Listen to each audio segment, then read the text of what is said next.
اللہ نے میرے نبی کو کیسا بنایا؟ ایک بدو عورت ہے، ان پڑھ عورت ہے، ام معبد الخزاعیہ، وہ میرے نبی کا حلیہ بتاتی ہے.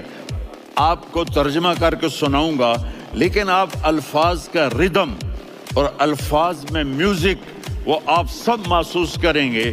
وہ بدو عورت کہتی ہے رأیت رجلا ظاہر الوضاء ابلج الوجه حسن الخلق لم تعبه ثجلة ولم تزر به سعلة وصيم قصيم في عينيه دعج في أشفاره وطف في صوته سحل في لحيته كثافة في عنقه سطع وصيم قصيم أكحل أحور أزج أقرن إن تكلم علاه البهاء وإن سكت فعلاه الوقار وكأن منطقه خرزات نظم ينحدرن.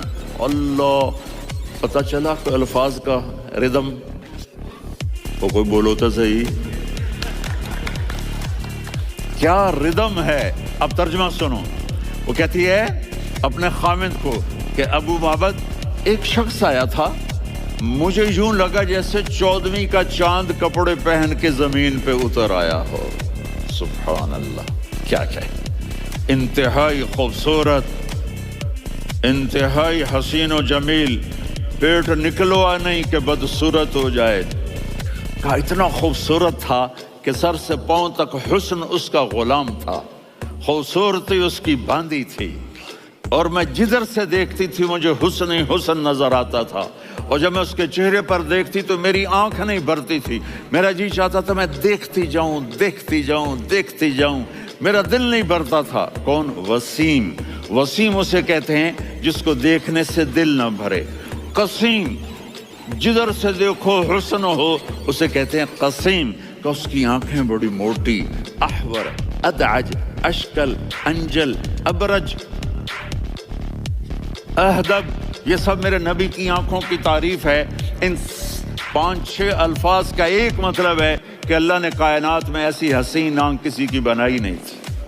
حسن و جمال آنکھوں میں، اور پلکیں بڑی لمبی. یہ عورتیں یہاں نکلی لگا لیتی ہیں نا لمبا کرنے کے لیے، تو میرے نبی کے قدرتی یہ بال لمبے تھے حسن کو بڑھانے کے لیے. داڑھی بڑی خوبصورت تھی. زبان میں، آواز میں جادو تھا، آواز میں کشش تھی، آواز میں ایک ایسا دل کھنچتا تھا. گردن لمبی تھی، سر سے پاؤں تک حسن و جمال تھا. جب وہ بولتے تھے نور چھا جاتا تھا، جب وہ خاموش ہوتے تھے وقار چھا جاتا تھا. اور سوا البطن و صدر، سینہ اور پیٹ برابر. سبت القصب، سیدھا قد تھا، سیدھا قد، بالکل سیدھا قد. عریض المنکبین، چھاتی چوڑی تھی. طویل الزندین، بازو لمبے تھے. رحب الراحہ، یہ ہتھیلی بڑی چوڑی تھی. چوڑی ہتھیلی سخاوت کی نشانی ہوتی ہے. رحب مسیح القدمین، پاؤں اتنے نرم تھے لگتا تھا اس پر تیل لگا ہوا ہے، اور پانی اس سے یوں نیچے چلا جاتا تھا. اور یمشی تکفین، کندھے جھکا کے چلتے تھے. اللہ، یہاں 4 آدمی سلام کریں تو آدمی یوں ہو جاتا ہے. اور میرے نبی کو فرشتے سلام کر رہے ہیں اور آپ یوں چلتے تھے، ایسے ایسے چلتے، تھوڑے سے کندھے جھکا کے چلتے تھے. ایسے آپ کبھی نہیں چلے. جو دیکھنے میں ایسا حسین ہو اس سے پیار کیوں نہ کیا جائے. خاندان اونچا ہو تو آدمی اس کی قدر اور عظمت کرتا ہے.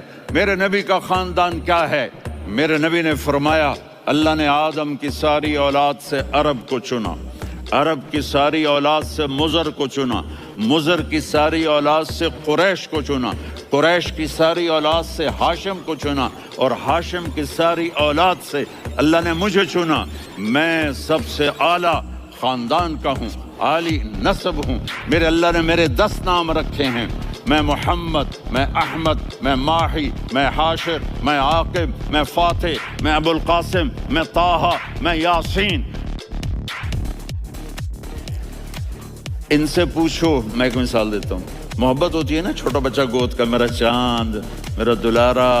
یہ اس کا بچہ ہے بٹن جتنا، یہ نبیل کا اتنا سا ہے، تو اس کو کبھی یوں اٹھاتا ہے، کبھی یوں اٹھاتا ہے، کبھی یوں اٹھاتا ہے، کبھی یوں اس کو لوریاں دیتا ہے. میرا چاند، کالا ٹٹ میرا چاند میرا چاند میرا چاند تو میرے رب کو اپنے حبیب سے محبت ہے تو صرف محمد نہیں کہتا، چونکہ محمد کہنے سے محبت کا فلو نکلتا نہیں، تو اللہ نے اپنی محبت کے فلو کو نکالا، میرا محمد، میرا احمد، میرا ماہی، میرا حاشر، میرا عاقب، میرا فاتح، میرا قاسم، میرا ابو القاسم، میرا طٰہٰ، میرا یاسین، یہ اللہ نے اپنے حبیب کے نام۔